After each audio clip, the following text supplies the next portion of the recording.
NEET இந்த 3 எழுத்தை சுற்றி தான் தமிழ்நாட்டில் ஏன் இந்தியாவில் கடந்த பல ஆண்டுகளாக முடிவே இல்லாத ஒரு அரசியல் நடந்துகிட்ருக்கு.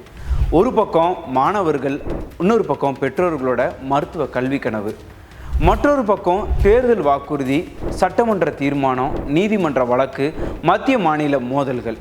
ஒவ்வொரு தேர்தல் வந்தாலும் நீட்டை ரத்து செய்வோம் அப்படின்ற வாக்குறுதி மீண்டும் மீண்டும் கேட்குது.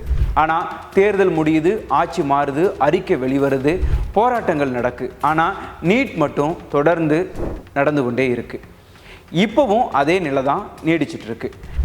இப்போ இந்த நீட் தேர்வை எதிர்த்து தமிழ்நாட்டில் மறுபடியும் மாணவர்கள் போராட ஆரம்பிச்சிருக்காங்க. தமிழ்நாடு மட்டும் இல்லை, இந்தியா முழுவதுமே நீட் மட்டும் இல்லாமல் பல தேர்வு முறைகேடில் ஏற்பட்ட அந்த குளறுபடியை போக்குறதுக்காக அதை எதிர்த்து காக்ரோச் ஜனதா பார்ட்டி அப்படிங்கிறவங்க ஒரு போராட்டத்தை ஆரம்பித்தாங்க. அது பல்வேறு தரப்பில் மாணவர்களோட ஆதரவாக போய் பல்வேறு தரப்பில் இருந்து ஆட்சியாளர்களும் திரைப்பிரபலங்கள் எல்லாருமே சேர்ந்து போராட ஆரம்பிச்சிருக்காங்க மாணவர்களுக்கு ஆதரவாக. இதன் ஒரு பகுதியாக தமிழ்நாட்டிலையும் இப்போ பல்வேறு மாவட்டங்களில் மாணவர்கள் இந்த நீட் தேர்வுக்கு எதிராக போராட ஆரம்பிச்சிருக்காங்க. போராட்டமும் நடந்துட்டு இருக்கு. இதற்கிடையில் தான் முன்னாள் முதலமைச்சர் மு.க. ஸ்டாலினும் முன்னாள் துணை முதலமைச்சர், அதாவது தற்போதைய எதிர்க்கட்சி தலைவர் உதயநிதி ஸ்டாலினும் நீட்டுக்கு எதிராக அறிக்கை ஒன்று வெளியிட்டிருக்காங்க. அதே நேரத்தில் பலர் ஒரு கேள்வியும் எழுப்புறாங்க. நீட்டை எதிர்த்து ஆட்சிக்கு வந்தவங்க ஆட்சியில் இருந்தபோது எதுக்காக அதை ரத்து செய்யலை? அதே போல் இன்னொரு கேள்வியும் எழுது, திமுகவுக்கு முன்பு ஆட்சியில் இருந்த அதிமுக என்ன செஞ்சாங்க? முழுமையாக நீட்டை தடுக்க முடியல அப்படின்னாலும் அரசு பள்ளி மாணவர்களுக்கு 7.5% உள் ஒதுக்கீடை கொண்டு வந்து ஆயிரக்கணக்கான ஏழை மாணவர்களுக்கு மருத்துவக் கல்லூரிக்கு செல்லும் ஒரு வாய்ப்பை உருவாக்குனாங்க அப்படின்னு சொல்லப்படுது. அப்படின்னா நீட்டை முதல்ல கொண்டு வர முயற்சி செஞ்சது யார்? அதை நாடு முழுவதும் நடைமுறைப்படுத்தியது யார்? தமிழ்நாட்டில் முதல்ல எதிர்த்தது யார்? மறைந்த முன்னாள் முதலமைச்சர் ஜெயலலிதா என்ன செஞ்சாங்க? எடப்பாடி பழனிசாமி தலைமையிலான அதிமுக அரசு என்ன செஞ்சது? திமுக எதிர்க்கட்சியாக இருக்கும்போது என்ன சொன்னாங்க? ஆட்சிக்கு வந்ததுக்கப்புறம் என்ன செஞ்சாங்க?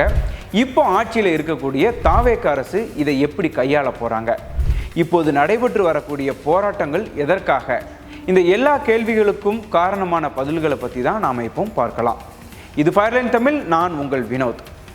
நீட் பற்றி பேசும்போது முதல்ல ஒரு விஷயத்தை நாம் தெளிவாக புரிஞ்சுக்கணும். நீட்டை ஒரே ஒரு அரசாங்கம் மட்டும் கொண்டு வரலை.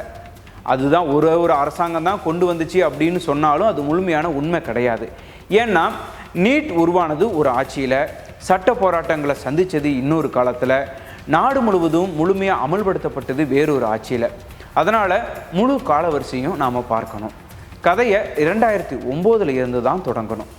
அப்போ மத்தியில் காங்கிரஸ் தலைமையிலான ஐக்கிய முற்போக்கு கூட்டணி அரசு ஆட்சியில் இருந்தாங்க.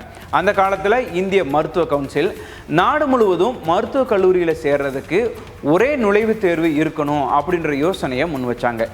ஏன் அந்த நேரத்தில் ஒவ்வொரு மாநிலத்துக்கும் தனித்தனி நுழைவுத் தேர்வு, தனியார் மருத்துவக் கல்லூரிகளுக்கு தனித்தனி தேர்வு, மாணவர்கள் பல தேர்வை எழுத வேண்டிய ஒரு நிலை இருக்குது. இதை தவிர்க்க நாடு முழுவதும் ஒரே தரநிலையை உருவாக்கணும் அப்படின்னு தான் national eligibility come entrance test அப்படின்னு சொல்லக்கூடிய நீட் அப்படின்ற ஒரு திட்டத்தை உருவாக்கினாங்க. 2019ஆம் ஆண்டு MCA அதற்கான விதிமுறையையும் வெளியிட்டாங்க. ஆனால் இந்த முடிவுக்கு பல மாநிலங்கள் கடுமையாக எதிர்ப்பு தெரிவித்தாங்க. அதில் முக்கியமாக தமிழ்நாடு. ஏன் அப்படின்னா அப்போ தமிழ்நாட்டில் மருத்துவ மாணவர் சேர்க்கை 12ஆம் வகுப்பு மதிப்பெண் அடிப்படையில் நடந்துட்டு இருந்துச்சு. தனியாக நுழைவுத் தேர்வு எதுவும் இல்லை. அதனால் ஒரே தேசிய தேர்வு வந்தால் மாநில பாடத்திட்டத்தில் படிக்கக்கூடிய மாணவர்கள் பாதிக்கப்படுவாங்க அப்படின்ற வாதம் முன்வைக்கப்பட்டுச்சு. இதற்கிடையில் பல வழக்குகள் உச்சநீதிமன்றத்துக்கும் சென்றடைந்தது. 2013ஆம் ஆண்டு அப்போதைய உச்சநீதிமன்றம் முக்கியமான ஒரு தீர்ப்பையும் வழங்கினாங்க. நீட் நடைமுறையை ரத்து செஞ்சாங்க. அதனால் அந்த நேரத்தில் நீட் அமலாகலை. ஆனால் கதை அங்கேயோடு முடிஞ்சுதா அப்படின்னா இல்லை.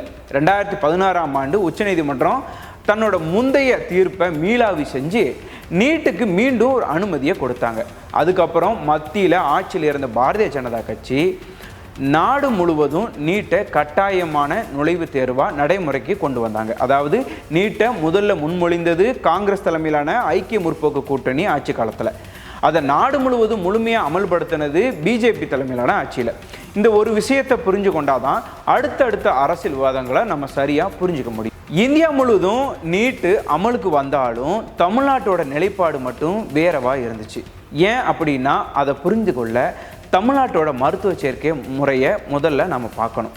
1984 முதல் 2005 வரை மருத்துவ மற்றும் பொறியியல் படிப்புக்கு 12ஆம் வகுப்பு மதிப்பெண் அடிப்படையிலையும் தமிழ்நாடு அரசு நடத்திய நுழைவுத் தேர்வு அடிப்படையிலையும் இந்த ரெண்டையும் அடிப்படையாக கொண்டு தான் மாணவர் சேர்க்கை நடந்துச்சு.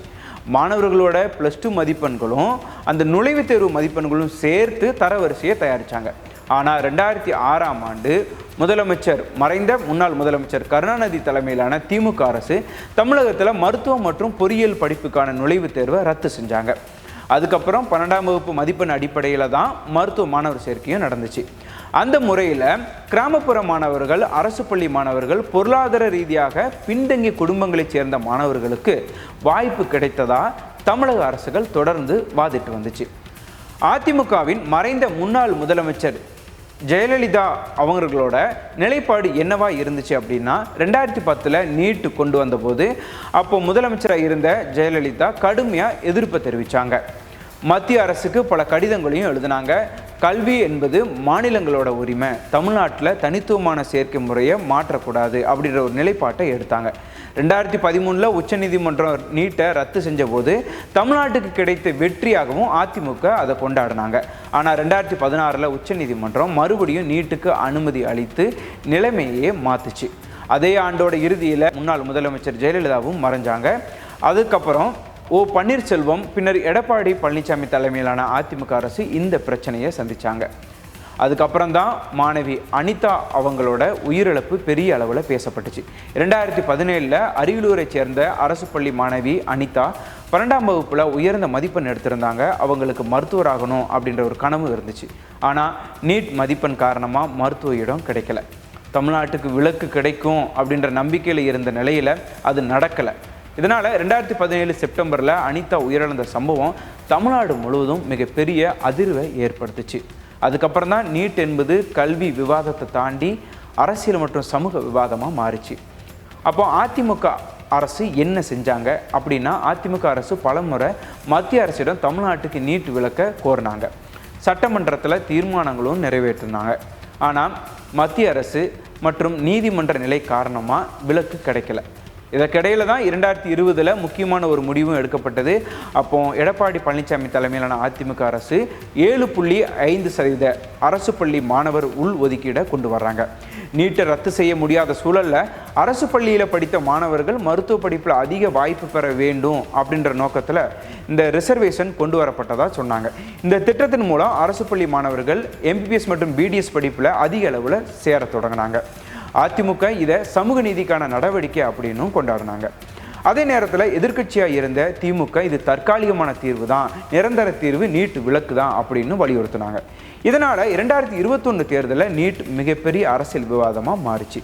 அந்த தேர்தலில் திமுக என்ன வாக்குறுதி கொடுத்துச்சு, ஆட்சிக்கு வந்ததுக்கப்புறம் என்ன செஞ்சாங்க, ஏன் இன்னும் நீட் ரத்தாகலை அப்படிங்கிறத விரிவாக பார்க்கலாம்.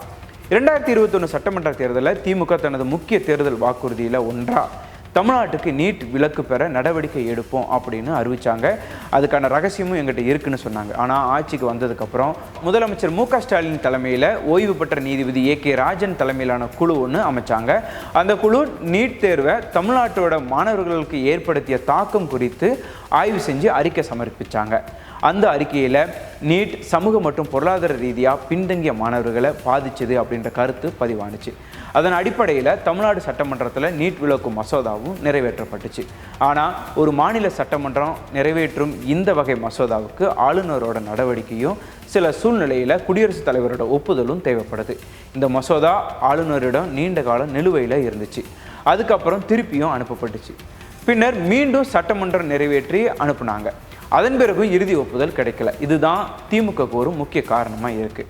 அதாவது மாநில அரசு தனியாக நீட்டை ரத்து செய்ய முடியாது, மத்திய அரசு மற்றும் அரசியலமைப்பு சட்ட நடைமுறைகள் காரணமாக அது சாத்தியமாகலை அப்படிங்கிறது திமுக அரசோட விளக்கமாக இருந்துச்சு.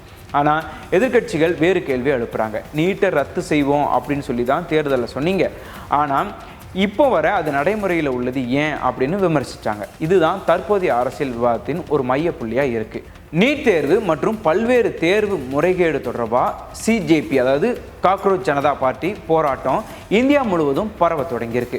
அதன் ஒரு பகுதியாக தற்போது தமிழ்நாட்டில் நீட்டுக்கு எதிரான போராட்டங்களும் மறுபடியும் நடந்துட்டுருக்கு. பல்வேறு மாணவ அமைப்புகள், அரசியல் கட்சிகள், திரைப்பிரபலங்கள், சமூக அமைப்புகள் நீட் விலக்கு கோரி குரல் எழுப்பிட்டு வர்றாங்க. இந்த சூழலில் முன்னாள் முதலமைச்சர் மு.க. ஸ்டாலினும் முன்னாள் துணை முதலமைச்சரும் தற்போதைய எதிர்க்கட்சி தலைவருமான உதயநிதி ஸ்டாலினும் நீட்டுக்கு எதிராக அறிக்கைகளை வெளியிட்டிருக்காங்க. அவர்களோட நிலைப்பாடு என்ன அப்படின்னா, நீட் தேர்வில் தமிழ்நாட்டுக்கு நிரந்தர விலக்கு வேணும், மாநில உரிமை பாதுகாக்கப்படணும், சமூக நீதியை பாதிக்கும் நீட்டை மறுபரிசீலனை செய்யணும் அப்படின்னு. அதே நேரத்தில் அதிமுக நாங்கள் ஆட்சியில் இருந்தபோது 7.5% அரசு பள்ளி மாணவர் உள் ஒதுக்கீட்டை கொண்டு வந்தோம், அது ஆயிரக்கணக்கான மாணவர்களுக்கு பயனளித்தது அப்படின்னு கூறுறாங்க. இப்போ அனைவரோட கவனமும் தற்போது இருக்கக்கூடிய தாவேக அரசு மீது திரும்பியிருக்கு. தமிழக அரசியலில் புதிய சக்தியை உருவெடுத்துள்ள தாவேகா நீட் குறித்து என்ன நிலைப்பாடு எடுக்க போகிறாங்க, மத்திய அரசுடன் பேச்சுவார்த்தை நடத்த போகிறாங்களா, சட்ட ரீதியான முயற்சியில் எடுக்க போகிறாங்களா, அல்லது மக்கள் போராட்டத்துக்கு ஆதரவு கொடுக்க போகிறாங்களா, இதற்கான முழுமையான செயல் திட்டம் எதிர்காலத்தில் தான் தெளிவாக இருக்கும். அப்போ மத்திய அரசின் நிலைப்பாடு இப்போ என்னவா இருக்கு? நீட் நாடு முழுவதும் ஒரே தரநிலையை உருவாக்குது, வெளிப்படைத்தன்மையை அதிகரிக்குது, பல நுழைவுத் தேர்வுகளின் சுமையை குறைக்குது அப்படிங்கிறதா மத்திய அரசோட நீண்ட கால வாதமாக இருக்கு. இதனால மாநிலங்களுக்கும் மத்திய அரசுக்கும் இடையிலான இந்த கருத்து வேறுபாடு தொடர்ந்து நீடிச்சுட்டே இருக்கு. நீட் இது ஒரு தேர்வு மட்டுமா அல்லது பல ஆண்டுகளாக தொடரும் அரசியல் விவாதமா அப்படின்ற கேள்வி தொடர்ந்து வந்துட்டு இருக்கு. கடந்த 17 ஆண்டுகளாக யூபிஏ காலத்தில் யோசனை, உச்சநீதிமன்ற வழக்கு, பிஜேபி ஆட்சியில் அமலாக்கம், தமிழ்நாட்டில் தொடர்ந்து எதிர்ப்பு, அதிமுகவின் 7.5% உள்ஒதுக்கீடு, திமுகவின் விலக்கு மசோதா, இப்படி இன்னைக்கு மீண்டும் நடைபெறும் போராட்டம், இவை அனைத்தும் ஒரு விஷயத்தை தான் நமக்கு சொல்லுது. அடுத்த தேர்தலிலும் இதே கேள்வி எழுமா அல்லது இந்த முறை உண்மையிலேயே ஒரு தீர்வு கிடைக்குமா? அந்த பதிலை முடிவு செய்ய போவது அரசியல்வாதிகள் மட்டுமல்ல, மாணவர்கள், பெற்றோர்கள், நீதிமன்றங்கள், மாநில அரசு, மத்திய அரசு என அனைவரின் முடிவுகளும் தான். முக்கியமாக நீட்டுக்கு எதிராக மாணவர்கள் நடத்தி வரும் இந்த போராட்டம் ஒரு தீர்வாக கூட அமையலாம் என்பதும் தற்போது பேசப்பட்டு வருது. நீட் தேர்வுக்கு எதிராக மாணவர்கள் போராட்டம் நியாயமானதா அல்லது இந்த போராட்டத்தை ஆட்சியாளர்கள் எப்படி கையாளணும் அப்படிங்கிறத பொதுமக்களாகிய நீங்கள் உங்கள் கருத்துக்களை கமெண்ட்டில் பதிவு செய்யுங்க. ஏன் அப்படின்னா உங்கள் ஒவ்வொரு வீட்லேயும் ஒரு மாணவன் மருத்துவ கனவோடும் அரசு வேலை லட்சியத்தோடும் படித்து கொண்டு இருக்கிறார்கள் என்பது அனைவரும் அறிந்த மறுக்க முடியாத உண்மை. இது ஃபயர்லைன் தமிழ். நான் வினோத். மீண்டும் ஒரு முக்கிய நிகழ்வில் மீண்டும் சந்திப்போம். நன்றி, வணக்கம்.